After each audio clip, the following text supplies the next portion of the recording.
તો અમદાવાદમાં કમોસમી વરસાદથી નુકસાન થયું છે। વિરમગામમાં ઈંટના ભઠ્ઠાધારકોને નુકસાન થયું છે। તો વરસાદના કારણે ઈંટો ઓગળી ગઈ। ઢાંકવામાં આવવા છતાં ઈંટોને નુકસાન પહોંચ્યું છે। વેપારીઓની 15 લાખમાંથી 10 લાખ ઈંટ પલળી ગઈ। ઈંટના વેપારીઓને મોટા પ્રમાણમાં નુકસાન થયું છે। તો કમોસમી વરસાદના કારણે ઈંટના વેપારીઓને મોટું નુકસાન થયું છે।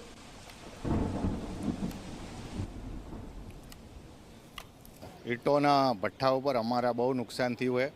એવો વરસાદ 10 થી 15 લાખ ઈંટો હતી, એટલે એમાં 10 લાખ ઈંટો ઓગળી ગઈ છે। એટલે હાવ ખરાબ થઈ ગયું, એટલે પછી એ તો ચાલે જ નહીં। હવામાન વિભાગની એક આગાહી હતી પણ ઢાંકી હતું, પણ તોય નીચેથી પાણી આવે એટલે એ તો બેસી જ જાય।